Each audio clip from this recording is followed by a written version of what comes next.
Hello अस्सलाम वालेकुम everyone. मेरा नाम है आदिल सुमरो और हमने पिछले लेक्चर में केमिस्ट्री में हमने स्टडी किया था एक टॉपिक को जिसको हम वैलेंसी बोलते हैं। उसमें हमने पढ़ा था कि जब भी एटम जिसके दो पार्ट्स होते हैं, एक सेंट्रल पार्ट होता है जिसको हम क्या बोलते हैं, न्यूक्लियस बोलते हैं। ये कौन सा पार्ट है एटम का? सेंट्रल पार्ट, जिसको हम क्या बोलते हैं, न्यूक्लियस बोलते हैं। और एटम का दूसरा पार्ट होता है जिसको हम क्या बोलते हैं, ऑर्बिट बोलते हैं। हमने वैलेंसी में पढ़ा था कि एटम के दो पार्ट होते हैं, एक न्यूक्लियस और दूसरा क्या होता है, ऑर्बिट। न्यूक्लियस में दो पार्टिकल रहते हैं जिसको हम क्या बोलते हैं, प्रोटॉन, और एक दूसरा पार्टिकल रहता है जिसके ऊपर कोई चार्ज नहीं होती, उसको हम क्या बोलते हैं, न्यूट्रॉन बोलते हैं। और ऑर्बिट में एक नेगेटिवली चार्ज पार्टिकल रहता है जिसको हम क्या बोलते हैं, इलेक्ट्रॉन। हमने पिछले लेक्चर में स्टडी किया था कि एटम जब भी उस जिसके दो पार्ट होते हैं, न्यूक्लियस और ऑर्बिट, न्यूक्लियस में क्या रहते हैं, प्रोटॉन और न्यूट्रॉन, और ऑर्बिट में क्या रहते हैं, इलेक्ट्रॉन।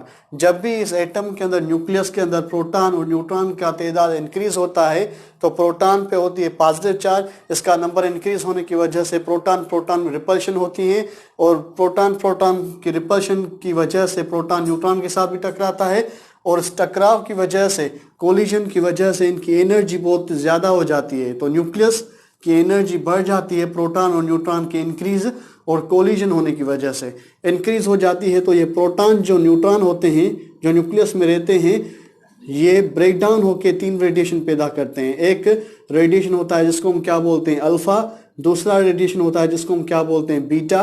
और तीसरा रेडिएशन होता है जिसको हम क्या बोलते हैं, गामा बोलते हैं। और जिस प्रोसेस में ये निकालते हैं रेडिएशन, हमने पढ़ा था, उस प्रोसेस को हम क्या बोलते हैं, रेडियो एक्टिविटी बोलते हैं। क्या बोलते हैं भाई?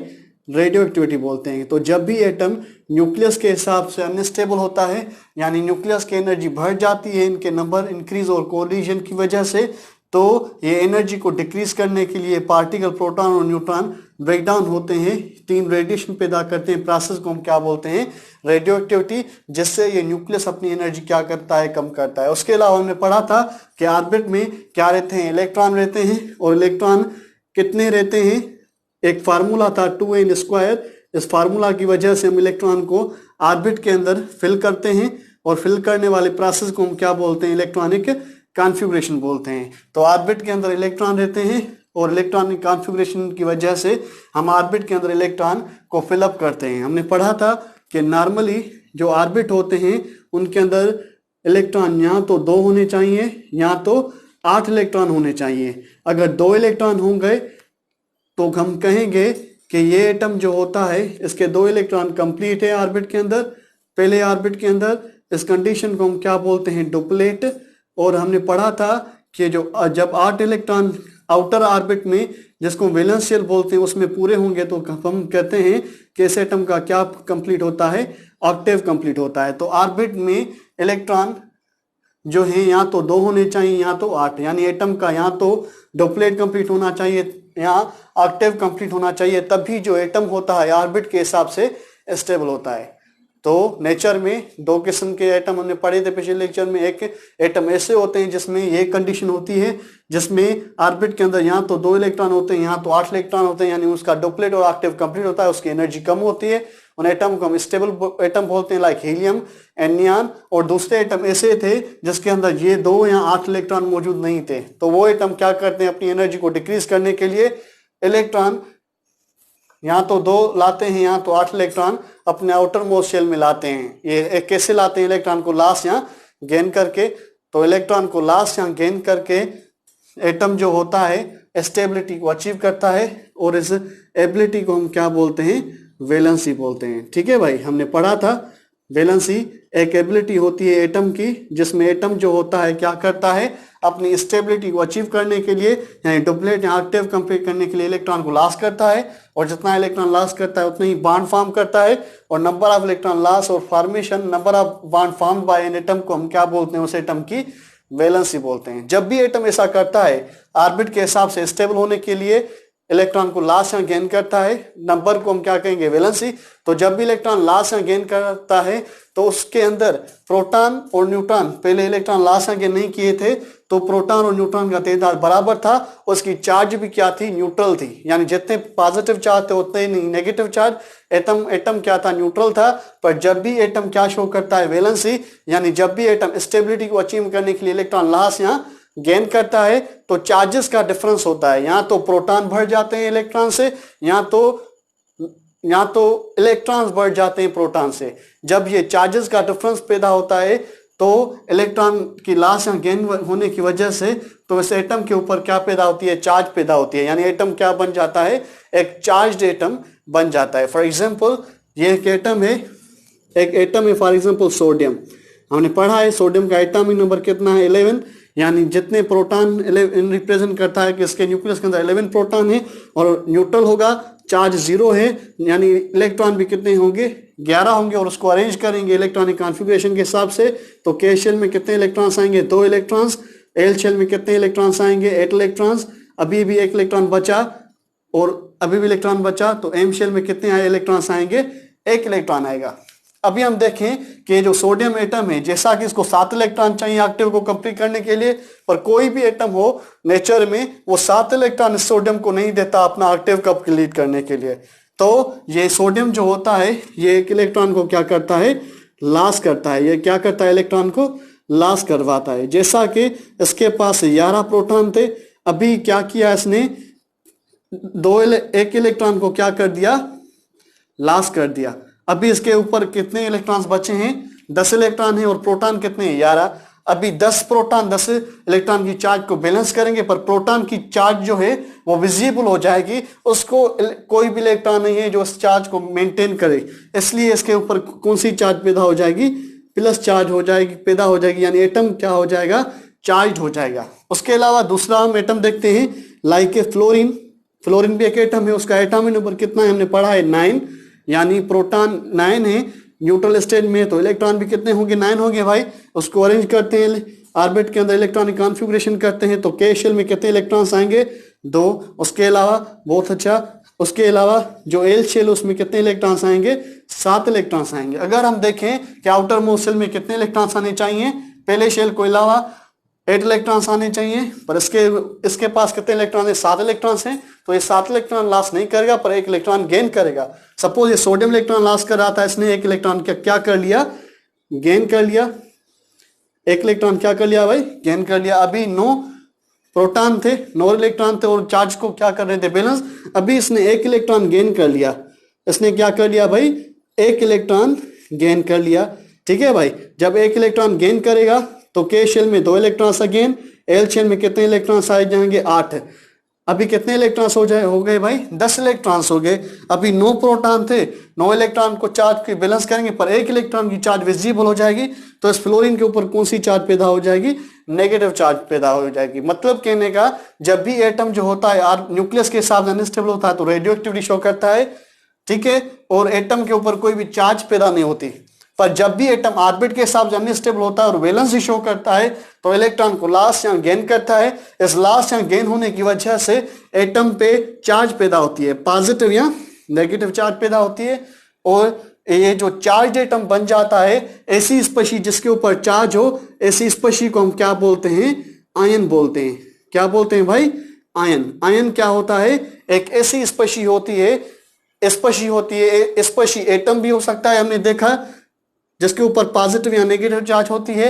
तो ऐसी स्पेशी जिसके ऊपर चार्ज हो पॉजिटिव या नेगेटिव, उसको हम क्या बोलते हैं, आयन बोलते हैं। ठीक है भाई, जैसा कि ये आयन कौन फॉर्म कर रहा है, ये चार्ज स्पेशी कौन फॉर्म कर रहा है, एक एटम। तो ऐसा आयन, ऐसी चार्ज स्पेशी जिसको फॉर्म एक एटम करे अपनी वैलेंसी के लिए, ऑक्टेट या डुप्लेट कंप्लीट करने के लिए, ऐसे आयन को हम क्या बोलते हैं, बेसिकली भाई एटॉमिक आयन बोलते हैं। क्या बोलते हैं भाई, एटॉमिक आयन बोलते हैं। बात समझ आई, आयन समझ आया कि आयन क्या होती है, एक ऐसी स्पेशी होती है जिसके ऊपर चार्ज होती है। वो स्पेशी एटम भी हो सकता है। जब भी एटम वैलेंसी शो करता है, ऑक्टेव डुप्लेट कंप्लीट करता है, तो इलेक्ट्रॉन की चार्जेस का डिफरेंस पैदा हो जाता है, प्रोटॉन इंक्रीज हो जाते हैं या इलेक्ट्रॉन, जिसकी वजह से पॉजिटिव या नेगेटिव स्पेशी पैदा होती है एटम से। ऐसे इस स्पेशी को हम क्या बोलते हैं? आयन। जैसा कि स्पेशी कौन फॉर्म कर रहा है? एटम, तो इसलिए इस आयन को हम क्या बोलते हैं? एटॉमिक आयन बोलते हैं। तो ये सोडियम एक आयन है, पर जैसा कि कौन फॉर्म कर रहा है? एक एटम। फ्लोरीन भी एक आयन है, जैसा कि कौन फॉर्म कर रहा है? Fluorine atom. तो इन दोनों आयन को हम कौन से आयन बोलेंगे? एटॉमिक आयन बोलेंगे। उसके अलावा हमने पढ़ा है कि जब भी एटम केमिकल बॉन्ड की वजह से कंबाइन होते हैं तो मॉलिक्यूल या कंपाउंड बनाते हैं। फॉर एग्जांपल, ये के सपोज ये क्या है? नाइट्रोजन है, इसका एटॉमिक नंबर कितना है? 7। तो के शेल में कितने इलेक्ट्रॉन्स आएंगे? 2। एल शेल में कितने इलेक्ट्रॉन्स आएंगे? 5। तो इसको 3 इलेक्ट्रॉन्स चाहिए। तो इस नाइट्रोजन ने क्या किया? इसने 3 हाइड्रोजन के साथ क्या कर लिया? बॉन्ड बना लिया। क्या कर लिया भाई? बॉन्ड बना लिया। अब जब 3 हाइड्रोजन के साथ बॉन्ड बना लिया तो उसके अंदर हम पढ़ेंगे एक पेयर ऑफ इलेक्ट्रॉन रहता है। उस पेयर को हम क्या बोलते हैं भाई? लोन पेयर बोलते हैं। तो इसके पास क्या रहता है? एक लोन पेयर रहता है। अगर कोई atom like hydrogen atom, hydrogen ion आ जाए तो इस हाइड्रोजन आयन को डुप्लेट इसके पास कोई भी इलेक्ट्रॉन नहीं है, तो हाइड्रोजन कौन सा आयन है? एटॉमिक आयन है। तो इसके अंदर तो कोई भी इलेक्ट्रॉन्स नहीं है, इसके कितने इलेक्ट्रॉन्स चाहिए? 2 इलेक्ट्रॉन्स चाहिए गैस शेल में। तो ये क्या करेगा? ये लोन पेयर, ये नाइट्रोजन इसको देगा। जब इसको देगा तो क्या हो जाएगा भाई? ये अगेन है अमोनिया है। ये क्या करेगा? लोन पेयर जब इसको देगा, एक बांड बनता है लोन पेयर की डोनेशन से। उस बांड को हम क्या बोलते हैं? कोऑर्डिनेट कोवलेंट बांड बोलते हैं। जब ये कोऑर्डिनेट कोवलेंट बांड बनाएगा तो अगेन ये एक मॉलिक्यूल था, फर्स्ट ऑफ ऑल इसके ऊपर चार्ज नहीं थी, पर जैसा कि इसने एक लोन पेयर इसको डोनेट कर दिया तो अभी इसके ऊपर चार्ज पैदा हो गई, यानी ये भी एक चार्ज स्पेशी में कन्वर्ट हो गया। यानी ये इसको अगर हम लिखेंगे तो ऐसे लिखेंगे NH4 प्लस। ये प्लस किसको शो कर रहा है? ये एक अमोनिया है जिसने लोन पेयर को क्या किया है? डोनेट, और इसके ऊपर क्या हो गई है? चार्ज पैदा हो गई है। ठीक है भाई। तो ये भी एक मॉलिक्यूल है जो चार्ज स्पेशी बना रहा है। उसके अलावा अगर हम दूसरे मॉलिक्यूल को देखेंगे, फॉर एग्जांपल ये क्या है? एक ऑक्सीजन है। ऑक्सीजन का एटॉमिक नंबर कितना होता है? 8। इलेक्ट्रॉन को अरेंज करेंगे, पहले शेल में 2 इलेक्ट्रॉन, और एल शेल में कितने इलेक्ट्रॉन्स आएंगे? 6 इलेक्ट्रॉन्स को 2 इलेक्ट्रॉन चाहिए। तो ये क्या करता है भाई? 2 हाइड्रोजन के साथ बॉन्ड बनाता है। इसमें इलेक्ट्रॉन को लॉस नहीं करता है, ये शेयर करता है। इस शेयरिंग की वजह से जो बॉन्ड बनता है उसको हम क्या बोलते हैं? कोवलेंट बॉन्ड बोलते हैं। क्या बोलते हैं भाई? कोवलेंट बॉन्ड बोलते हैं। तो अमोनिया, नाइट्रोजन अपना ऑक्टेट कंप्लीट करने के लिए इलेक्ट्रॉन शेयर किया है इस दोनों के लिए, तो इसका ऑक्टेट कंप्लीट हो गया, पर लोन पेयर रहता है तो ये डोनेट करता है, आयन बनाता है, एक इस चार्ज स्पेशी को बनाता है। ऐसे ही ये जो वाटर का मॉलिक्यूल है H2O, इसमें ऑक्सीजन अपना ऑक्टेट को कंप्लीट करने के लिए हाइड्रोजन के साथ एक केमिकल बॉन्ड बनाता है शेयरिंग का ऑफ इलेक्ट्रॉन की वजह से, जिसको हम कोवलेंट बॉन्ड बोलते हैं। आगे चल के हम इसको डिटेल में स्टडी करेंगे। पर इसके पास 2 इलेक्ट्रॉन्स, पेयर ऑफ इलेक्ट्रॉन जिसको हम लोन पेयर बोलते हैं, ये 2 पेयर ऑफ इलेक्ट्रॉन इसके पास रहते हैं। तो अगर कोई हाइड्रोजन एटम इसके पास आ जाएगा, अगेन ये इसको क्या करेगा? लोन पेयर डोनेट करेगा, और जब लोन पेयर डोनेट करेगा तो भाई क्या होगा? अगेन एक क्या बन जाएगा? आयन बन जाएगा। ठीक है भाई, एक क्या बन जाएगा? आयन बन जाएगा। तो हमने देखा कि मॉलिक्यूल जो हैं ये भी क्या कर रहे हैं? आयन फॉर्म कर रहे हैं, यानी चार्ज स्पेशी को फॉर्म कर रहे हैं। कब फॉर्म कर रहे हैं? जब ये किसको डोनेट करते हैं? लोन पेयर को। और लोन पेयर को डोनेट करने की वजह से एक बॉन्ड बनता है, केमिकल बॉन्ड, जिसको हम कोऑर्डिनेट कोवलेंट बॉन्ड बोलते हैं। मतलब कहने का कि एटम जो है अपनी वैलेंसी को कंप्लीट करने के लिए, ऑक्टेट डुप्लेट कंप्लीट करने के लिए इलेक्ट्रॉन को लॉस या गेन करता है, जिसकी वजह से चार्ज एटम पैदा होते हैं, जिसको हम क्या बोलते हैं? आयन। और जैसा कि एटम फॉर्म कर रहा है तो इसे आयन को क्या बोलते हैं? एटॉमिक आयन बोलते हैं। उसके अलावा जब भी किसी मॉलिक्यूल के पास पेयर ऑफ इलेक्ट्रॉन रहता है, लोन पेयर, तो वो भी दूसरे इलेक्ट्रॉन को अपना डुप्लेट या ऑक्टेट को कंप्लीट करने के लिए एक लोन पेयर देता है। उसकी वजह से भी इसके ऊपर क्या पैदा हो जाती है भाई? चार्ज पैदा हो जाते हैं। पर जैसा कि ये एटम पैदा नहीं कर रही, एक मॉलिक्यूल पैदा कर रहा है। तो ऐसे आयन जिसको मॉलिक्यूल पैदा करे, मॉलिक्यूल की वजह से आयन पैदा हो, और मॉलिक्यूल की वजह से आयन कैसे पैदा हो? लोन पेयर को डोनेट करके, यानी कोऑर्डिनेट कोवलेंट बॉन्ड को फॉर्म करके। ऐसे आयन को हम क्या बोलते हैं भाई? मॉलिक्यूलर आयन बोलते हैं। क्या बोलते हैं भाई? मॉलिक्यूलर आयन बोलते हैं। ठीक है भाई। तो आयन क्या होता है? ऐसी चार्ज स्पेशी, ऐसी स्पेशी जिसके ऊपर चार्ज हो, पॉजिटिव या नेगेटिव ऐसी चार्ज स्पेशी को हम क्या बोलते हैं? आयन बोलते हैं। एटम जब भी ऑर्बिट के हिसाब से अनस्टेबल होता है तो वो चार्ज स्पेशी बनाता है, वो यानी क्या बनाता है? आयन बनाता है। ऐसे आयन को हम क्या बोलते हैं? Atomic ion. और ऐसा आयन जिसको मॉलिक्यूल फॉर्म करे लोन पेयर को डोनेट करके, यहाँ आगे चल के हम इसको डिटेल में स्टडी करते हैं, जब भी आप मॉलिक्यूल को ब्रेक डाउन करते हैं तभी चार्ज स्पेशी पैदा होती है, वो भी क्या होता है? आयन होता है। तो ऐसी स्पेशी जिसके ऊपर चार्ज उसको हम आयन बोलते हैं। अगर एटम फॉर्म करेगा वैलेंसी को कंप्लीट करने के लिए तो ऐसे आयन को हम क्या बोलते हैं? Atomic ion, like sodium ion, like fluoride ion, ये क्या एटॉमिक आयन है। और ऐसा आयन जिसको मॉलिक्यूल फॉर्म करे लोन पेयर को डोनेट करके या ब्रेक डाउन होके फिशन होके पैदा करे, ऐसे आयन को हम क्या बोलते हैं? मॉलिक्यूलर आयन बोलते हैं। अभी हम एक एक आयन के डिटेल में जाएंगे। एटॉमिक आयन क्या होते हैं, उसके कौन से टाइप्स होते हैं, उनकी कौन सी प्रॉपर्टी होती हैं। अभी हम एक एक आयन की प्रॉपर्टी डिटेल में स्टडी करेंगे।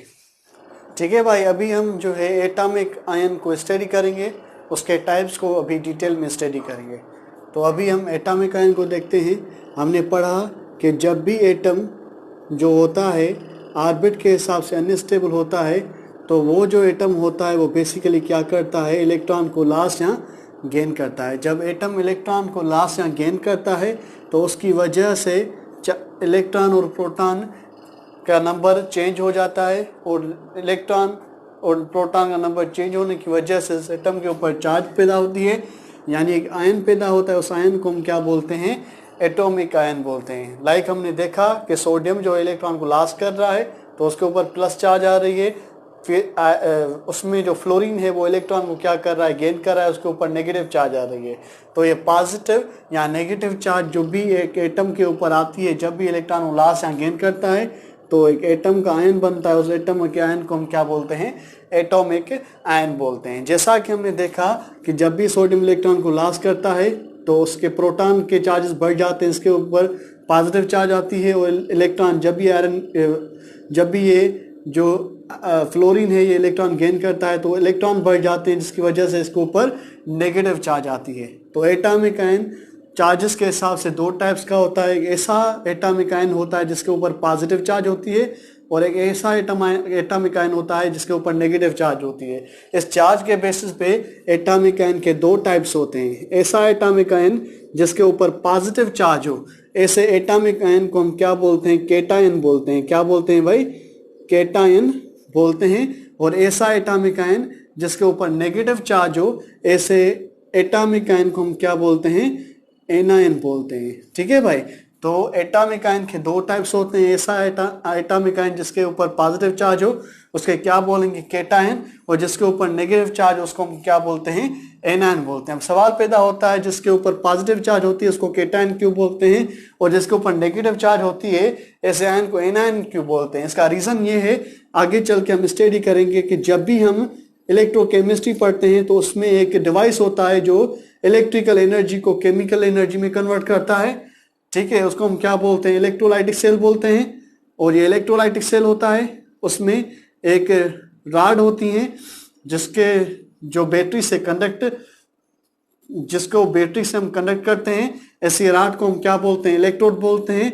एक ऐसी रॉड होती है जिसको हम वायर से कनेक्ट करते हैं बैटरी से, और बैटरी के नॉर्मली दो टर्मिनल्स होते हैं, एक इलेक्ट्रॉन सफिशिएंट जिसको हम पॉजिटिव टर्मिनल बोलते हैं, और इलेक्ट्रॉन डिफिशिएंट जिसको हम क्या बोलते हैं? नेगेटिव टर्मिनल बोलते हैं। तो ये नेगेटिव टर्मिनल पर जो इलेक्ट्रोड अटैच हो रहा होता है उसके ऊपर नेगेटिव चार्ज होती है, और जो पॉजिटिव टर्मिनल पे के ऊपर जो इलेक्ट्रोड अटैच होता है उसके ऊपर कौन सी चार्ज होती है? पॉजिटिव चार्ज होती है। तो ये एक सेल होता है जिसमें दो इलेक्ट्रोड होते हैं, वायर से कनेक्ट किए होते हैं, और इसमें एक सॉल्यूशन होती है जिसके अंदर आयंस भरे हुए होते हैं। ऐसी सॉल्यूशन को हम क्या बोलते हैं? इलेक्ट्रोलाइटिक सॉल्यूशन बोलते हैं। फॉर एग्जांपल ये सोडियम है, ये क्लोराइड है, एक सोडियम क्लोराइड की सॉल्यूशन है। जैसा कि चार्ज है इसमें, इसको हम इलेक्ट्रोलाइटिक सॉल्यूशन बोलते हैं। जब भी हम करंट ऑन करेंगे तो ये क्या करेगा? जैसा कि इलेक्ट्रॉन डिफिशिएंट पार्ट है तो ये इलेक्ट्रॉन को हासिल करने के लिए इस नेगेटिव पोल पर जाएगा। जैसा कि ये जो नेगेटिव पोल होता है, इस नेगेटिव पोल को हम कैथोड बोलते हैं। क्या बोलते हैं भाई? इस नेगेटिव पोल को हम क्या बोलते हैं? कैथोड। और पॉजिटिव पोल को हम क्या बोलते हैं?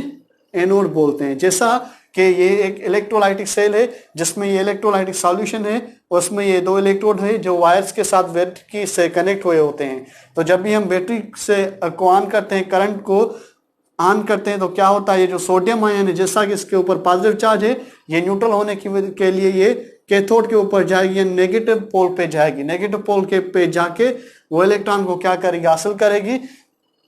और उसके अलावा ये जो क्लोराइड आयन है, नेगेटिव चार्ज आयन, जो इलेक्ट्रॉन को लॉस करने के लिए अपोजिट पोल यानी एनोड पे जाएगा।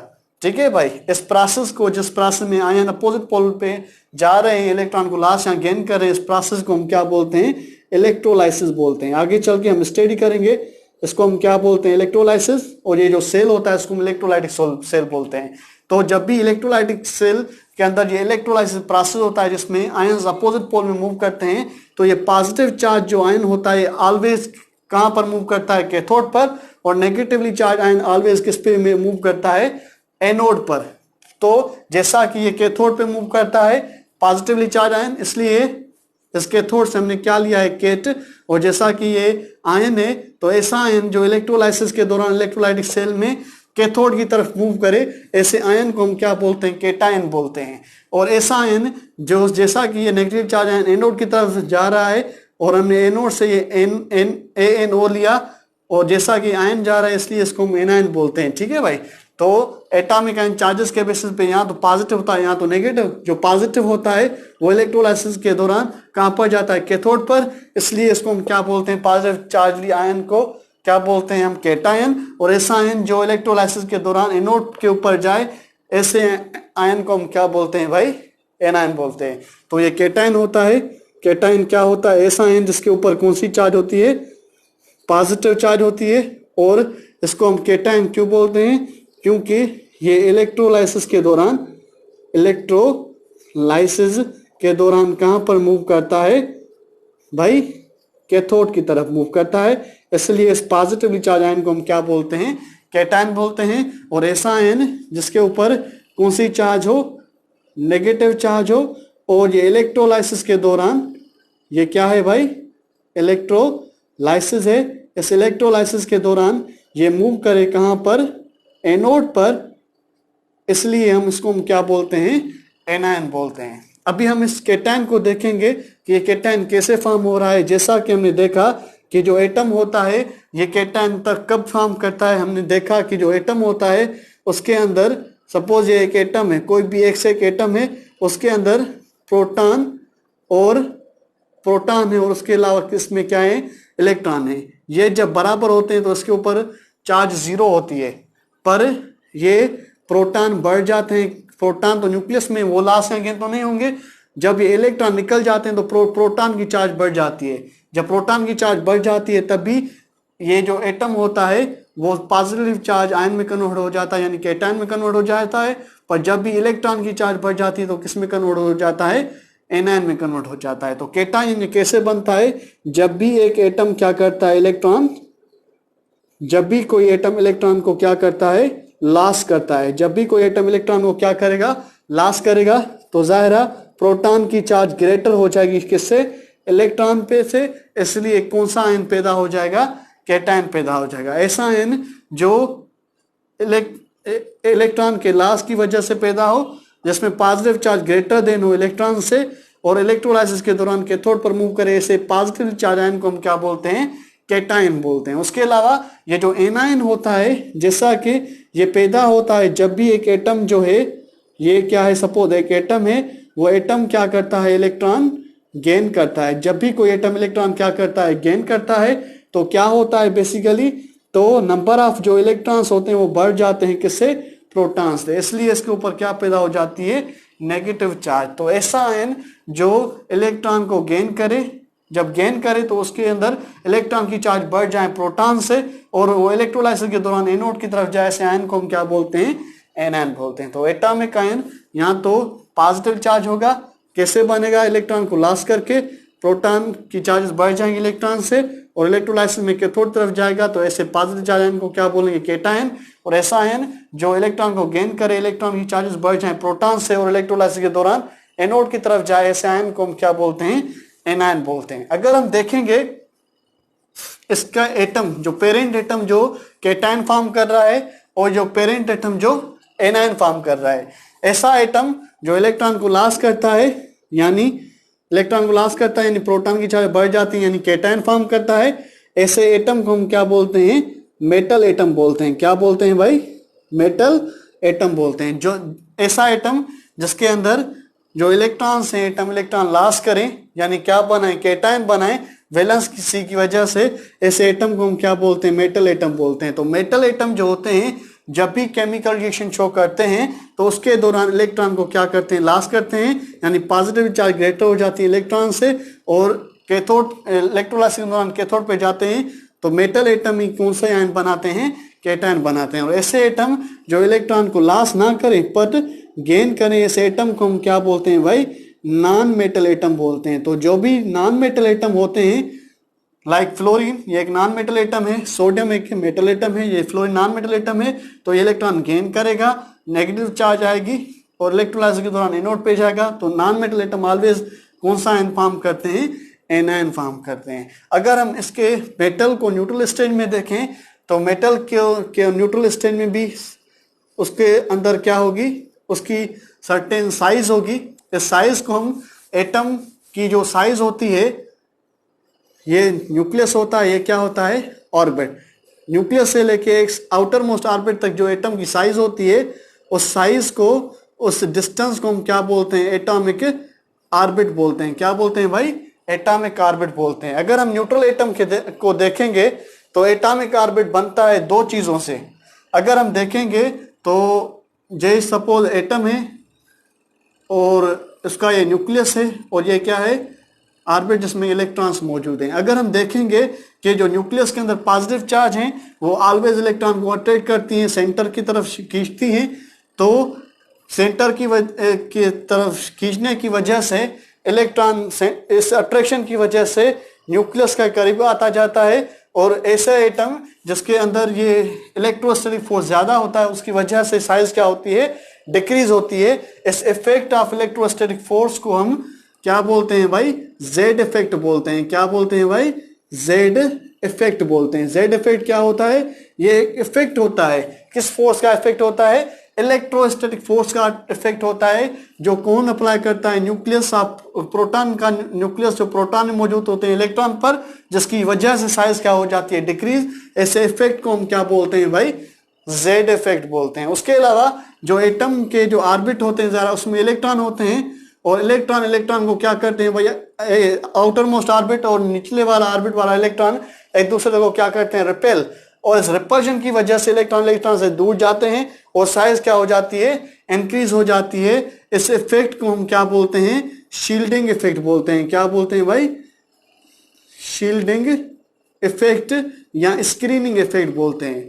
तो जब भी एटम के अंदर ये रिपल्शन और अट्रैक्शन बराबर हो जाती हैं तो एक डिस्टेंस सेट होता है न्यूक्लियस और आउटर मोस्ट पार्ट के बीच में, जिसको हम क्या बोलते हैं? एटॉमिक ऑर्बिट बोलते हैं। तो जब भी एक न्यूट्रल एटम होता है उसके अंदर जेड इफेक्ट भी होता है और शील्डिंग इफेक्ट भी होता है। जब ये बराबर होते हैं तब उसके अंदर एक डिस्टेंस पैदा होता है न्यूक्लियस और ऑर्बिट के बीच में, जो चेंज नहीं होता नॉर्मली। इसलिए ऐसे डिस्टेंस को हम क्या बोलते हैं? एटॉमिक ऑर्बिट, एटॉमिक रेडियस बोलते हैं। क्या बोलते हैं भाई?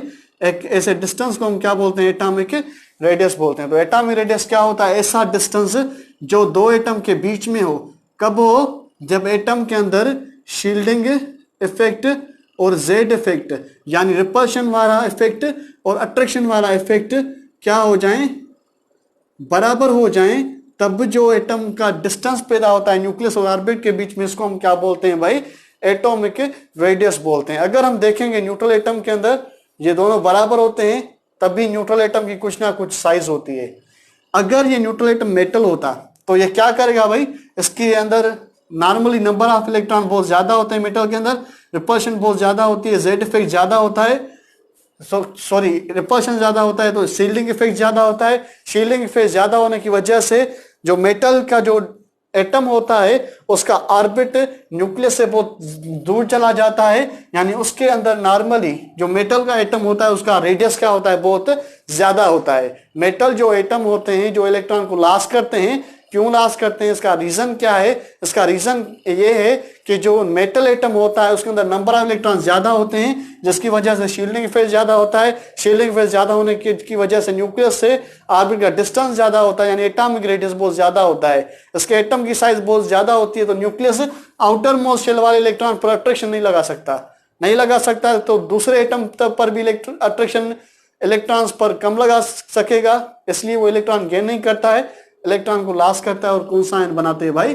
कैटायन बनाता है। पर ये जो नॉन मेटल एटम होता है इसके अंदर जेड इफेक्ट बहुत ज्यादा होता है, यानी अट्रैक्शन जो होती है वो बहुत ज्यादा होती है, शील्डिंग इफेक्ट से बहुत ज्यादा होती है। इसलिए जो नॉन मेटल एटम होते हैं उसके अंदर जो साइज होती है बहुत स्मॉल होती है। साइज बहुत स्मॉल होने की वजह से आउटर मोस्ट शेल पर भी अट्रैक्शन लगाते हैं और दूसरे एटम के इलेक्ट्रॉन्स पर भी अट्रैक्शन लगाते हैं, यानी इलेक्ट्रॉन को क्या करते हैं? गेन करते हैं। और गेन करके ये एटम कौन सा आयन बनाते हैं? एनायन बनाते हैं। तो कैटायन मेटल बनाता है। उसका रीजन क्या है? रीजन ये है कि मेटल की साइज बहुत लार्ज होती है, अट्रैक्शन आउटर मोस्ट ऑर्बिट पे कम होता है और दूसरे एटम के इलेक्ट्रॉन पे भी कम होता है शील्डिंग इफेक्ट की वजह से। इसलिए वो क्या करता है? इलेक्ट्रॉन लॉस करता है। ऐसे एटम को मेटल बोलेंगे। और कौन सा आयन बनाएगा? कैटायन। और ऐसा एटम जिसकी साइज बहुत स्मॉल है, जेड इफेक्ट बहुत ज्यादा है, अट्रैक्शन वाला इफेक्ट, प्रोटॉन के अट्रैक्शन बहुत ज्यादा है, ज्यादा होने की वजह से अट्रैक्शन बहुत ज्यादा है, ज्यादा होने की वजह से आउटर मोस्ट शेल पर इलेक्ट्रॉन पर भी अट्रैक्शन होगा और दूसरे एटम पर भी अट्रैक्शन होगा इलेक्ट्रॉन को गेन करने के लिए। तो ये क्या करते हैं? इलेक्ट्रॉन को गेन करते हैं, नॉन मेटल एटम कहलाते हैं। और कौन सा आयन बनाते हैं? एनायन बनाते हैं। चलो अभी देखें हम, जब ये इलेक्ट्रॉन लॉस करते हैं तब इसकी साइज न्यूट्रल मेटल एटम से कितनी होती है, और ये जब इलेक्ट्रॉन गेन करते हैं तो न्यूट्रल एटम से इसकी साइज कितनी होती है। नॉर्मली मेटल की साइज बहुत लार्ज होती है क्योंकि शील्डिंग इफेक्ट बहुत ज्यादा होता है, पर जब ये मेटल इलेक्ट्रॉन को जब ये मेटल इलेक्ट्रॉन को लॉस करता है तो कौन सी चार्जेस कम हो जाती हैं भाई? ये चार्जेस, नेगेटिव चार्जेस कम हो जाती हैं। यानी कौन सा इफेक्ट कम हो जाता है? Shielding effect. जब रिपल्शन वाला इफेक्ट कम हो जाता है तो अट्रैक्शन वाला इफेक्ट बहुत ज्यादा हो जाता है। इसलिए ये जो मेटल जो आयन बनाता है जिसको हम कैटायन बोलते हैं, इसकी साइज मेटल यानी पेरेंट एटम से बहुत स्मॉल होती है। अगर हम देखेंगे कि मेटल जो कैटायन होते हैं जिसको मेटल बनाता है इलेक्ट्रॉन को लॉस करके due to high shielding effect, जिसको हम कैटायन बोलते हैं, जब ये फॉर्म होता है तो इसकी साइज जो होती है मेटल एटम से बहुत कम होती है, क्योंकि इलेक्ट्रॉन की लॉस होने की वजह से ये इफेक्ट कम हो जाता है, अट्रैक्शन डोमिनेट करती है, यानी जेड इफेक्ट ज्यादा हो जाता है। इसलिए ये जो कैटायन होता है इसकी साइज यानी कैटायन का रेडियस, यानी कैटायन का रेडियस पेरेंट एटम के रेडियस से क्या होता है?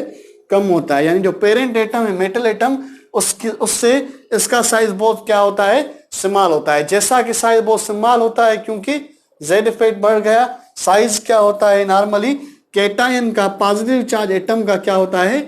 स्मॉल होता है। किससे? मेटल से। उसके अलावा अगर हम देखेंगे इस नॉन मेटल के अंदर, जैसा कि ये इलेक्ट्रॉन को गेन कर रहा है, जब ये इलेक्ट्रॉन आएगा तो क्या इंक्रीज करेगा? Shielding effect.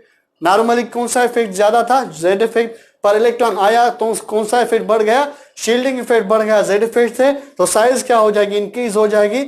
इसलिए जो नॉन मेटल एटम होते हैं ये जब एनायन बनाते हैं, इस एनायन का जो रेडियस होता है, साइज होती है, वो पेरेंट एटम से क्या होती है? पेरेंट एटम के रेडियस से क्या होती है? लार्ज होती है। ठीक है भाई। जैसा कि इसके अंदर ये जो साइज जो है पेरेंट एटम की कम है, अट्रैक्शन बहुत ज्यादा है, तो एनर्जी बहुत ज्यादा लॉस होगी। अट्रैक्शन ऐसा फिनोमेना होता है जिसमें एनर्जी लॉस होती है। जब ये एनर्जी लॉस होगी तो एनर्जी कम होगी, तो ये जो आयन बनेगा भाई, ये जो आयन बनेगा वो आयन जो होगा इसके अंदर बहुत ज्यादा क्या होगी? अट्रैक्शन होगी। और अट्रैक्शन की वजह से जो आयन बनेगा वो क्या होगा? स्टेबल होगा। तो कैटायन क्या होता है? ये आयन होता है, ऑक्टेट और डुप्लेट कंप्लीट हो जाते हैं इसके अंदर, साइज बहुत स्मॉल होता है, इसके लिए क्या होता है? स्टेबल होता है। क्या होता है भाई? स्टेबल होता है। तो कैटायन क्या होता है? स्टेबल होता है साइज स्मॉल होने की वजह से, अट्रैक्शन की वजह से। पर अगर हम देखेंगे इस एनायन को, जैसा कि इसके अंदर रिपल्शन बहुत ज्यादा है, रिपल्शन यानी शील्डिंग इफेक्ट बहुत ज्यादा है, तो इसकी एनर्जी बहुत ज्यादा होती है। इसलिए जो नॉन मेटल एटम होते हैं, ये इसके अंदर क्या बहुत ज्यादा होता है, रिपल्शन। क्या बहुत ज्यादा होता है भाई, रिपल्शन ज्यादा होता है। इसलिए जो एनायन होता है वो क्या होता है भाई, एनर्जी के हिसाब से अनस्टेबल होता है। अगर हम इसको देखेंगे एनर्जी के हिसाब से, पेरेंट एटम को देखेंगे मेटल, इसके अंदर शील्डिंग इफेक्ट ज्यादा था, तो मेटल जो होता है जब न्यूट्रल स्टेट में होता है तो शील्डिंग इफेक्ट बहुत ज्यादा होती है, इसलिए रिपल्शन बहुत ज्यादा होती है। तो मेटल क्या होता है, हाईली अनस्टेबल एटम होता है, जो हर हाल में इलेक्ट्रॉन को लॉस करना चाहता है, अट्रैक्शन बढ़ाना चाहते हैं, स्टेबिलिटी हासिल करना चाहता है। पर जो नॉन मेटल एटम होता है उसकी साइज ही बहुत स्मॉल होती है, अट्रैक्शन बहुत डोमिनेंट होती है, इसलिए ये नॉन मेटल एटम स्टेबल होता है एज कंपेयर टू मेटल। पर जब ये आयन बनाते हैं, मेटल कौन सा आयन बनाता है, कैटायन, तो वो कौन ज्यादा स्टेबल होता है ड्यू टू स्मॉल साइज। पर ये जो नॉन मेटल एटम का जो आयन बनता है, जिसको हम एनायन बोलते हैं, उसकी साइज बहुत क्या होता है, होती है लार्ज होती है रिपल्शन की वजह से, और ये क्या होता है, अनस्टेबल होता है। ठीक है भाई, तो ऐसा आयन जिसको मेटल फॉर्म करे, क्यों, क्योंकि इसकी साइज बहुत लार्ज है, ऑर्बिट आउटर मोस्ट ऑर्बिट पर अट्रैक्शन स्मॉल है, तो ये इलेक्ट्रॉन क्या करता है, लॉस करता है। जब इलेक्ट्रॉन लॉस करता है तो प्रोटॉन की चार्जेस बढ़ जाती हैं इलेक्ट्रॉन से, और ये क्या करता है, कैथोड इलेक्ट्रोलाइसिस के दौरान कैथोड पर जाता है, इसलिए हम इसको क्या बोलते हैं, पॉजिटिव चार्ज आयन को कैटायन बोलते हैं। जब ये फॉर्म होता है तो इसका साइज जो होता है पेरेंट एटम यानी मेटल से कम होता है, कम होने की वजह से जो कैटायन होता है वो क्या होता है, स्टेबल होता है। जबकि एनायन को देखें तो एनायन को कौन फॉर्म करेगा, नॉन मेटल। ये नॉन मेटल ऐसा आइटम होता है जिसकी साइज बहुत स्मॉल होती है, ऑर्बिट पर अट्रैक्शन बहुत ज्यादा होती है, तो इलेक्ट्रॉन को क्या करता है, गेन।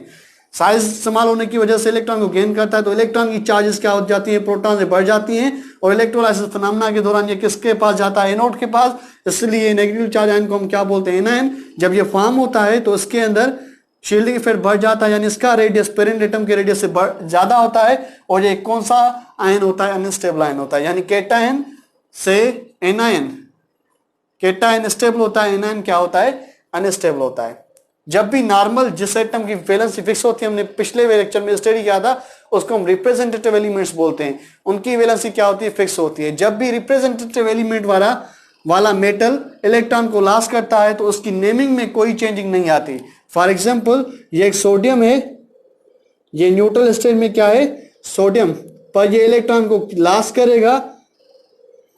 करेगा तब भी हम इसको क्या बोलेंगे भाई, सोडियम ही बोलेंगे। तो जब भी रिप्रेजेंटेटिव एलिमेंट जब भी क्या करता है, कैटायन बनाता है, यानी रिप्रेजेंटेटिव एलिमेंट जो मेटल होगा कैटायन बनाएगा, तो उसके नेमिंग पेरेंट एटम की जैसी होती है, यानी उसकी नेमिंग में चेंजिंग नहीं होती। यानी जो उसका नेम होता है, अगर नेम उसका जो नेम होता है कैटायन का वो सेम होता है, क्या होता है भाई, सेम होता है लाइक पेरेंट एटम। पर अगर हम देखेंगे एनायन को, अगर एनायन नॉन मेटल बनाता है और नॉन मेटल रिप्रेजेंटेटिव एलिमेंट का ही होता है, और रिप्रेजेंटेटिव एलिमेंट होगा जिसकी वैलेंसी फिक्स होगी, fix number of electron gain करेगा, तो क्या होगा, एनायन बनेगा। जब एनायन बनेगा तो उसका जो नेम होता है वो एंड होता है आईडी से।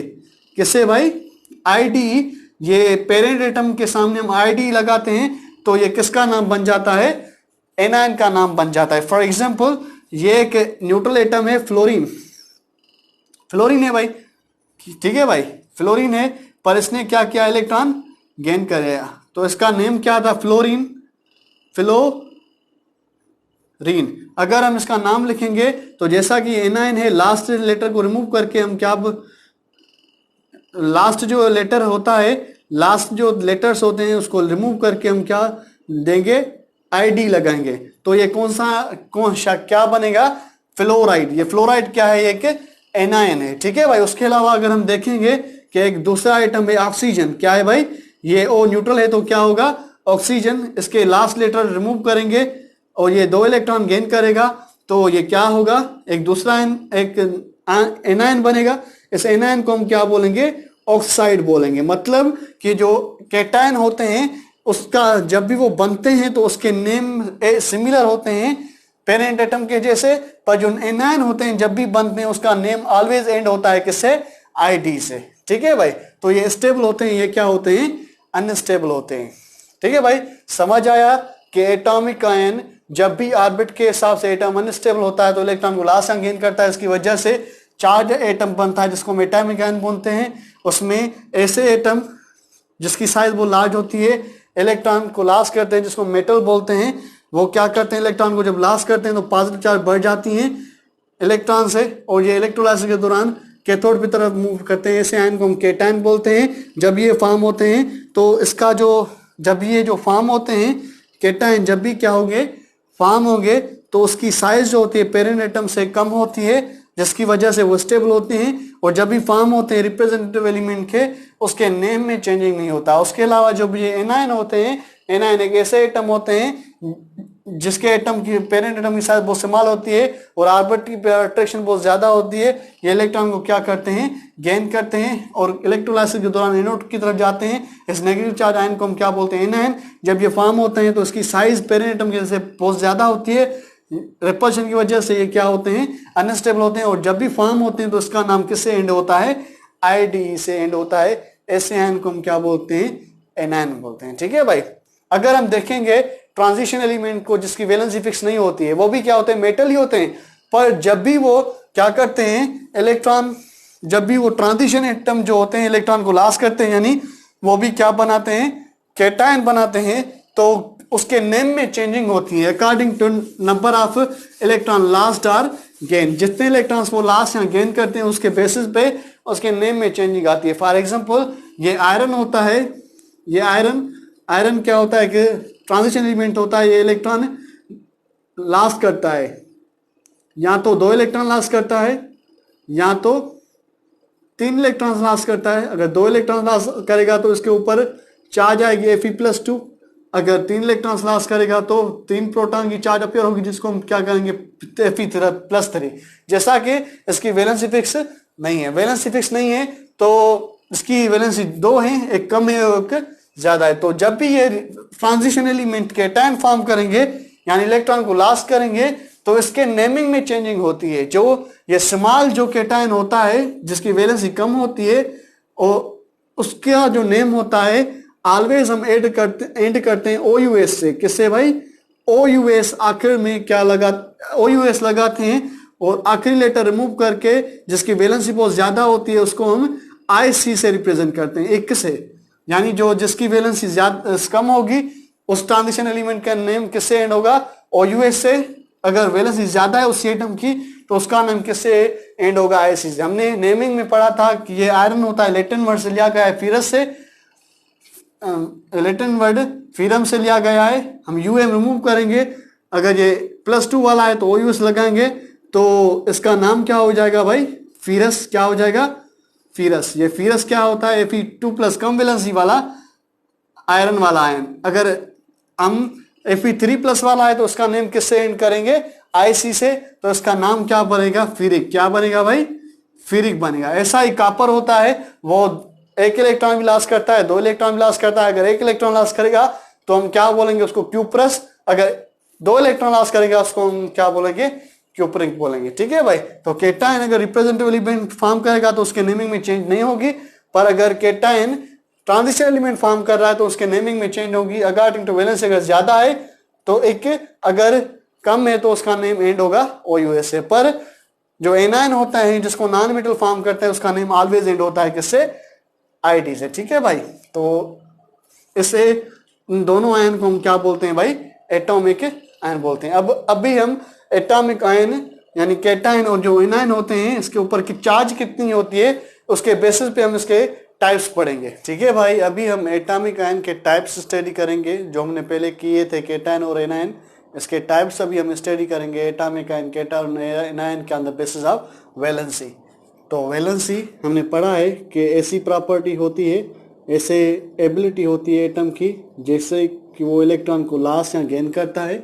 जितने atom number of electron loss या गेन करता है उसको हम क्या बोलते हैं, वैलेंसी बोलते हैं। ज़्यादा लॉस या गेन करेगा तो क्या बनेगा, आयन। ऐसे आयन को हम एटॉमिक आयन बोलते हैं जो या तो केटायन होता है या तो एनायन होता है। तो कितने इलेक्ट्रॉन लॉस या गेन करके एक कैटायन और एक एनायन बनता है, यानी एटॉमिक आयन बनता है। वैलेंसी के बेसिस पे उसके टाइप्स होते हैं। ऐसा एटॉमिक आयन जो एक इलेक्ट्रॉन को लॉस करके या गेन करके आयन बने, ऐसे एटॉमिक आयन को हम क्या बोलते हैं? मोनोवेलेंट आयन बोलते हैं। क्या बोलते हैं भाई? मोनोवेलेंट आयन बोलते हैं। मोनोवेलेंट आयन ऐसा एटॉमिक आयन जिसकी वैलेंसी जो है वो एक हो, यानी यहाँ तो एक इलेक्ट्रॉन को क्या करे? लॉस करे, यहाँ तो एक इलेक्ट्रॉन को गेन करे। ऐसे एटॉमिक आयन को हम क्या बोलते हैं? मोनोवेलेंट आयन बोलते हैं। अगर एक इलेक्ट्रॉन लॉस करेगा तो ज़्यादा कैटायन बनेगा। ऐसे मोनोवेलेंट आयन, ऐसा मोनोवेलेंट आयन जो एक इलेक्ट्रॉन को लॉस करे, उसको पॉजिटिव चार्ज गेन करे, ऐसे मोनोवेलेंट आयन को हम क्या बोलते हैं? मोनोवेलेंट कैटायन बोलते हैं। क्या बोलते हैं भाई? मोनोवेलेंट कैटायन बोलते हैं। और ऐसा आयन जो एक इलेक्ट्रॉन क्या करे? गेन करे, यानी नेगेटिव चार्ज ले, ऐसे एटॉमिक आयन को हम क्या बोलते हैं? मोनोवेलेंट एनायन बोलते हैं। क्या बोलते हैं भाई? मोनोवेलेंट एनायन बोलते हैं। तो मोनोवेलेंट कैटायन जो होते हैं, इसका ऑलवेज जो है वैलेंसी क्या होती है? 1, यानी एक इलेक्ट्रॉन को ये लॉस करते हैं, और मोनोवेलेंट एनायन एक इलेक्ट्रॉन को क्या करते हैं? गेन करते हैं।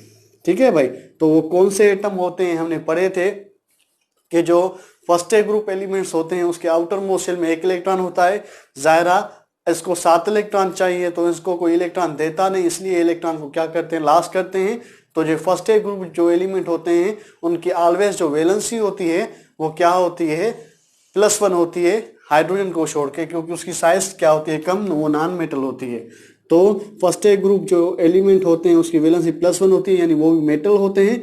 कौन कौन से मेटल होते हैं?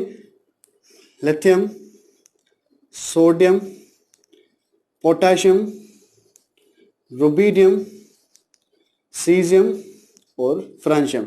ये जो भी एलिमेंट होते हैं, जब भी केमिकल रिएक्शन करते हैं तो ऑलवेज वैलेंसी कितनी लेते हैं? +1। और कौन से कैटायन फॉर्म करते हैं? मोनोवेलेंट कैटायन फॉर्म करते हैं। तो फर्स्ट ग्रुप के जो कैटायन होते हैं वो क्या होते हैं? मोनोवेलेंट कैटायन होते हैं। उसके अलावा हमने पढ़ा था 7th ग्रुप जो एलिमेंट होते हैं वो ऑलवेज क्या करते हैं? एक इलेक्ट्रॉन गेन करते हैं। तो 7th ग्रुप एलिमेंट जो भी होते हैं वो एक इलेक्ट्रॉन गेन करते हैं, यानी एनायन बनाते हैं। तो वो ऑलवेज कौन से एनायन बनाते हैं? मोनोवेलेंट एनायन बनाते हैं। लाइक कौन कौन से वो 7th ग्रुप एलिमेंट हमने पढ़े थे? एक होता है फ्लोरीन, क्लोरीन, ब्रोमीन, आयोडीन, और उसके अलावा दूसरा एलिमेंट भी होता है एस्टार्टाइन, बस स्मॉल क्वांटिटी में एग्जिस्ट करता है। जैसा ये 7th ग्रुप एलिमेंट है, एक इलेक्ट्रॉन गेन करते हैं ऑक्टेट को कंप्लीट करने के लिए, इसके लिए ये भी एनायन बनाते हैं जिसके ऊपर -1 चार्ज होती है। ऐसे एनायन को हम क्या बोलते हैं? मोनोवेलेंट एनायन बोलते हैं। तो फर्स्ट ग्रुप जो होता है वो कैटायन फॉर्म करता है, और ऐसे कैटायन को हम क्या बोलते हैं? मोनोवेलेंट कैटायन बोलते हैं। और ऐसा एनायन जो एक इलेक्ट्रॉन को गेन करके ऑब्टेन हो उसको हम मोनोवेलेंट एनायन बोलते हैं। और 7th ग्रुप के जो भी एलिमेंट्स होते हैं वो कौन से एनायन होते हैं? मोनोवेलेंट एनायन होते हैं। तो ऐसा एटॉमिक आयन जिसकी वैलेंसी +1 हो या -1 हो, ऐसे आयन को हम मोनोवेलेंट एटॉमिक आयन बोलते हैं। वो 2 टाइप्स का होता है, monovalent cation, monovalent anion. First group के एलिमेंट क्या होते हैं? मोनोवेलेंट कैटायन होते हैं। और 7th ग्रुप के एलिमेंट क्या होते हैं? मोनोवेलेंट एनायन होते हैं। उसके अलावा ऐसा आयन जिसकी वैलेंसी जो हो वो 2 हो, यानी 2 इलेक्ट्रॉन को क्या करे? लॉस करे, या 2 इलेक्ट्रॉन को क्या करे? गेन करे, ऐसे आयन को हम क्या बोलते हैं? डाइवेलेंट आयन बोलते हैं। क्या बोलते हैं भाई? डाइवेलेंट या बाइवेलेंट, डाइवेलेंट या बाइवेलेंट आयन बोलते हैं, जिसकी वैलेंसी क्या होती है? यानी यहाँ तो 2 इलेक्ट्रॉन लॉस करेगा, यहाँ 2 इलेक्ट्रॉन क्या करेगा? गेन करेगा। जो एटॉमिक आयन बनेगा उसको हम क्या बोलते हैं? डाइवेलेंट आयन बोलते हैं। तो कौन सा एटॉमिक आयन बन रहा है उसके बेसिस पे डाइवेलेंट आयन के 2 टाइप्स होते हैं। ऐसा डाइवेलेंट आयन जो 2 इलेक्ट्रॉन लॉस करके यानी पॉजिटिव चार्ज ले, ऐसे डाइवेलेंट आयन को हम क्या बोलते हैं? डाइवेलेंट कैटायन बोलते हैं। क्या बोलते हैं भाई? डाइवेलेंट कैटायन बोलते हैं। यानी ये जब भी फॉर्म होंगे तो वैलेंसी कितनी लेंगे? +2। और ऐसा एनायन जो क्या करे? 2 इलेक्ट्रॉन गेन करके बने, ऐसे एनायन को हम क्या बोलते हैं? डाइवेलेंट एनायन बोलते हैं। क्या बोलते हैं भाई? डाइवेलेंट एनायन बोलते हैं। ठीक है भाई, ये 2 इलेक्ट्रॉन क्या करेंगे, गेन करेंगे। तो ये 2 डाइवेलेंट केटायन कौन से होते हैं, हमने पढ़े थे, जो सेकेंडरी ग्रुप जो एलिमेंट होते हैं वो ऑलवेज क्या करते हैं, इलेक्ट्रॉन को लॉस करते हैं।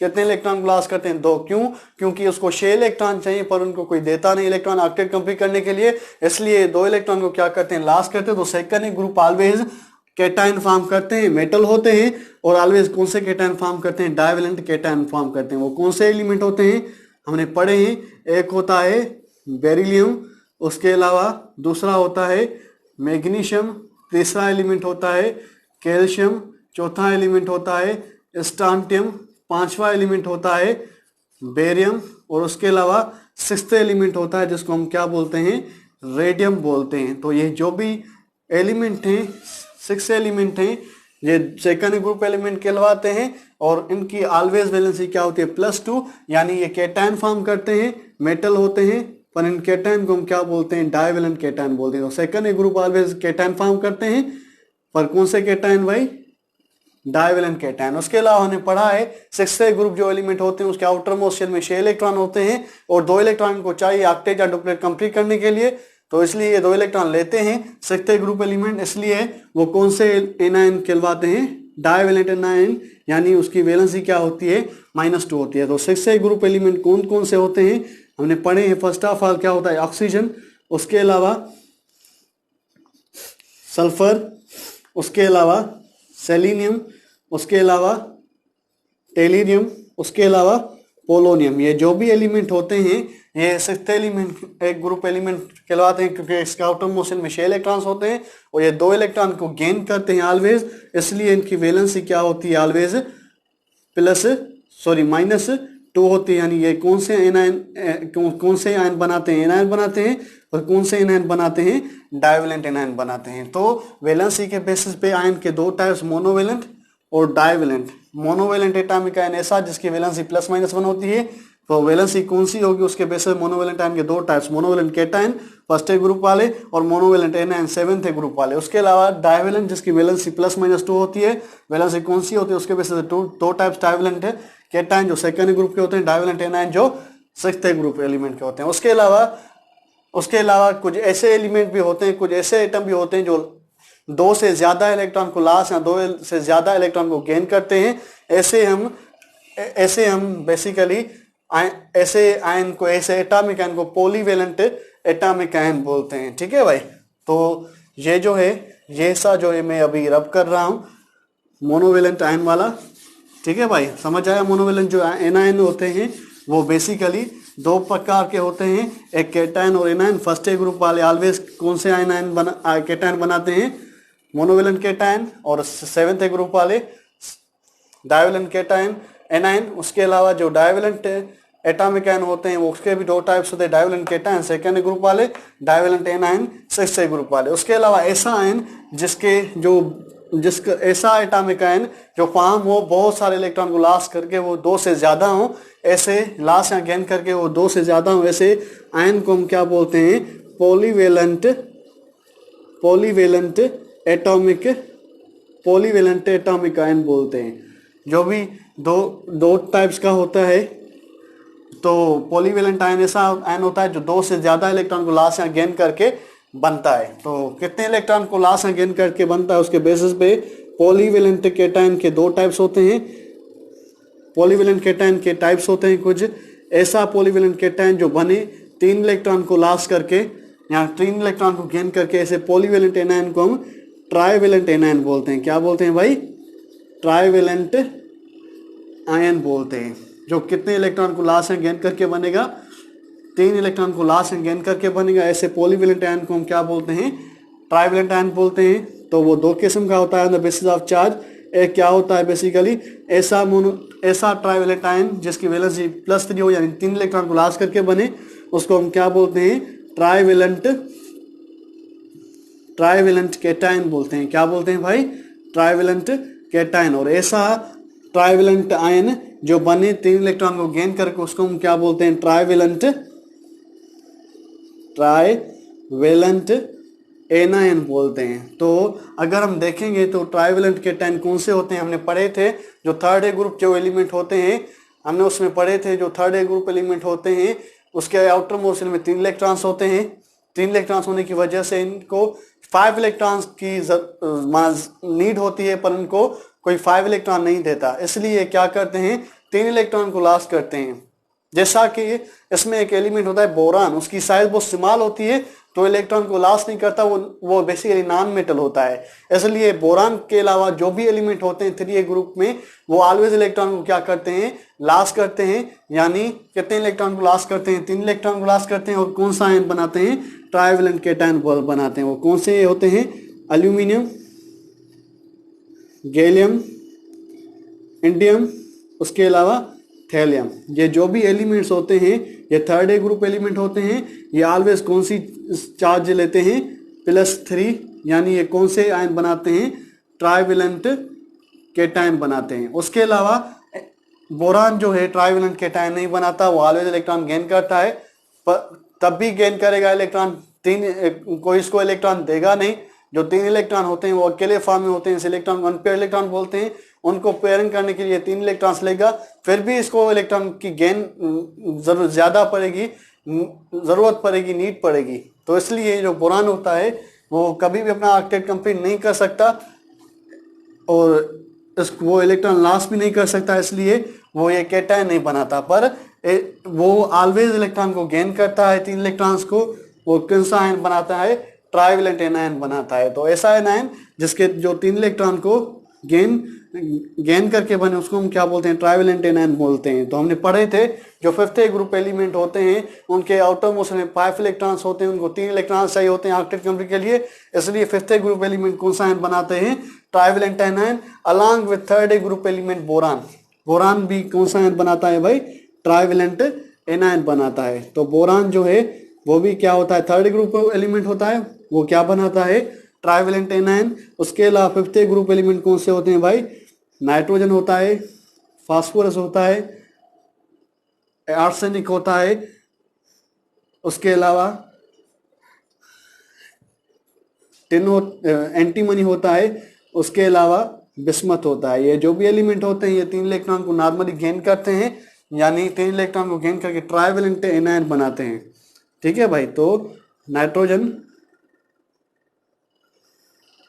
ठीक है भाई, ये 3 इलेक्ट्रॉन को गेन करके आयन बनाएंगे, उसको हम क्या बोलेंगे, ट्राइवेलेंट एनायन बोलेंगे। ठीक है भाई, उसके अलावा ये ट्राइवेलेंट एनायन है, आयन है जो 3 इलेक्ट्रॉन को गेन या लॉस करके बनेंगे। अगर लॉस करके बनते हैं तो उसको हम ट्राइवेलेंट कैटायन बोलते हैं, जो 3rd ग्रुप एलिमेंट होता है एक्सेप्ट बोरान। उसके अलावा ट्राइवेलेंट एनायन वो होते हैं जो 3 इलेक्ट्रॉन गेन करके बनते हैं, like 5th group along with boron. उसके अलावा ऐसे एलिमेंट जो क्या करते हैं, 4 इलेक्ट्रॉन को मैक्सिमम लॉस या गेन करते हैं, लॉस करते हैं या उसके अलावा गेन करते हैं। इसके बेसिस पे जो 4 इलेक्ट्रॉन को लॉस या गेन करते हैं, ऐसे आयन को हम क्या बोलते हैं भाई, टेट्रावेलेंट आयन बोलते हैं। क्या बोलते हैं भाई, टेट्रावेलेंट आयन बोलते हैं। तो वो 4 इलेक्ट्रॉन यहाँ तो गेन करेंगे, लॉस करेंगे, उसके बेसिस पे टेट्रावेलेंट आयन 2 किस्म का होता है। एक होता है टेट्रावेलेंट कैटायन जो इलेक्ट्रॉन को लॉस करके बनता है, टेट्रावेलेंट कैटायन जो इलेक्ट्रॉन को लॉस करके बनता है। और उसके अलावा दूसरा होता है टेट्रावेलेंट एनायन जो इलेक्ट्रॉन को गेन करके बनता है। अगर हम टेट्रावेलेंट कैटायन को देखेंगे तो हमने देखा था कि जो 4th ग्रुप एलिमेंट्स होते हैं उसमें कार्बन होता है, सिलिकॉन होता है, दूसरे एलिमेंट्स होते हैं। कार्बन की साइज स्मॉल होती है, इसलिए वो इलेक्ट्रॉन को लॉस नहीं कर सकता, ऑलवेज 4 इलेक्ट्रॉन क्या करता है, गेन करता है, यानी वो ऑलवेज क्या बनाता है, टेट्रावेलेंट एनायन बनाता है। क्या बनाता है भाई, टेट्रावेलेंट। कार्बन ऑलवेज क्या बनाएगा, टेट्रावेलेंट एनायन बनाएगा। उसके अलावा दूसरे जो एलिमेंट होते हैं उनके पास 4 इलेक्ट्रॉन होते हैं, उसके पास 2 ऑप्शन होते हैं, या तो इलेक्ट्रॉन को लॉस करें या तो इलेक्ट्रॉन को 4 इलेक्ट्रॉन को गेन करे। इसके बेसिस पे ऐसे एलिमेंट होते हैं जो 4 इलेक्ट्रॉन लॉस और गेन दोनों कर सकते हैं, ऐसे एलिमेंट्स को मेटलाइट बोलते हैं। तो 4th ग्रुप में कार्बन को छोड़ के सारे एलिमेंट क्या होते हैं, मेटलाइट, क्योंकि वो 4 इलेक्ट्रॉन गेन भी कर सकते हैं, लॉस भी कर सकते हैं। अगर लॉस करेंगे तो क्या बनाएंगे, टेट्रावेलेंट कैटायन, लाइक सिलिकॉन अगर 4 इलेक्ट्रॉन लॉस करेगा तो क्या बनेगा, टेट्रावेलेंट कैटायन बनेगा। उसके अलावा जर्मेनियम है, ये भी क्या करेगा, 4 इलेक्ट्रॉन को लॉस करेगा तो क्या बनेगा, टेट्रावेलेंट कैटायन। उसके अलावा एंटीमनी है, ठीक है भाई। उसके अलावा जो टिन है वो भी 4 इलेक्ट्रॉन को क्या करेगा, लॉस करेगा, क्या कौन सा आयन बनाएगा, टेट्रावेलेंट कैटायन। उसके अलावा जो प्लम्बम है वो भी 4 इलेक्ट्रॉन को लॉस करेगा और कौन सा कैटायन बनेगा, टेट्रावेलेंट कैटायन बनेगा। अलॉन्ग विथ, जैसा कि ये इलेक्ट्रॉन गेन भी कर सकते हैं तो ये टेट्रावेलेंट एनायन भी बनाते हैं। तो सिलिकॉन 4 इलेक्ट्रॉन गेन भी कर सकता है, टेट्रावेलेंट एनायन बनाएगा। उसके अलावा जर्मेनियम भी टेट्रावेलेंट एनायन बनाएगा, टिन जो है वो भी टेट्रावेलेंट एनायन बनाएगा, प्लम्बम भी टेट्रावेलेंट एनायन बनाएगा, ठीक है भाई। तो ये क्या होते हैं, एटॉमिक आयन के टाइप्स होते हैं on the basis of valency. ऐसा एटॉमिक आयन जिसकी वैलेंसी 1 हो उसको मोनोवेलेंट कैटायन, एक मोनोवेलेंट एटॉमिक आयन बोलते हैं। जो 2 किस्म का होता है, मोनोवेलेंट कैटायन होता है, दूसरा monovalent anion. First A group वाले क्या होते हैं, मोनोवेलेंट कैटायन होते हैं, और 7th ग्रुप वाले क्या होते हैं, मोनोवेलेंट एनायन होते हैं। उसके अलावा ऐसा एटॉमिक आयन जिसकी वैलेंसी 2 हो, 2 इलेक्ट्रॉन को लॉस या गेन करे, ऐसे एटॉमिक आयन को हम डाइवेलेंट एटॉमिक आयन बोलते हैं, जो 2 किस्म का होता है। ऐसा एटॉमिक आयन जो 2 इलेक्ट्रॉन को क्या करे, लॉस करे, उसको हम क्या बोलते हैं, डाइवेलेंट कैटायन, जो दूसरे ग्रुप वाले एलिमेंट होते हैं। उसके अलावा ऐसा एलिमेंट, ऐसा एटम जो 2 इलेक्ट्रॉन को गेन करे यानी एनायन बनाए, उसको हम डाइवेलेंट एनायन बोलते हैं, जो 6th ग्रुप एलिमेंट होता है। उसके अलावा अगर 2 से ज्यादा इलेक्ट्रॉन लॉस गेन करेंगे तो वो कौन सा आयन होगा, पॉलीवेलेंट आयन होगा, दो किस्म का होता है। अगर 3 इलेक्ट्रॉन लॉस गेन करता है ऐसे पॉलीवेलेंट आयन को हम क्या बोलते हैं, ट्राइवेलेंट आयन, जो भी 2 किस्म का होता है, ट्राइवेलेंट कैटायन और ट्राइवेलेंट एनायन। 3rd ग्रुप वाले क्या बनाते हैं, ट्राइवेलेंट कैटायन एक्सेप्ट बोरान, और 5th group element along with boron क्या बनाते हैं, ट्राइवेलेंट एनायन बनाते हैं। उसके अलावा ऐसा एनायन जिसके अंदर 4 क्या हो, इलेक्ट्रॉन्स हो, 4 इलेक्ट्रॉन को क्या करे, लॉस या गेन करे, उसको हम क्या बोलते हैं, टेट्रावेलेंट आयन बोलते हैं। जो भी 2 किस्म का होता है, एक टेट्रावेलेंट कैटायन और दूसरा टेट्रावेलेंट एनायन होता है। ऑलवेज कार्बन की साइज इस्तेमाल होती है, तो इसलिए इलेक्ट्रॉन को क्या करता है, नॉर्मली गेन करता है, इसलिए ऑलवेज ये -4 चार्ज लेता है, यानी टेट्रावेलेंट एनायन बनाता है। उसके अलावा दूसरे जो एलिमेंट है वो इलेक्ट्रॉन गेन भी करते हैं, लॉस भी करते हैं, इनको मेटलाइड बोलते हैं, इसलिए ये मेटलाइड होते हैं और ये टेट्रावेलेंट आयन बनाते हैं, कैटायन भी बनाते हैं और एनायन बनाते हैं, ठीक है भाई। दूसरे लेक्चर में हम एक और आयन का टाइप पढ़ेंगे जिसको मॉलिक्यूलर आयन बोलते हैं। Thank you very much.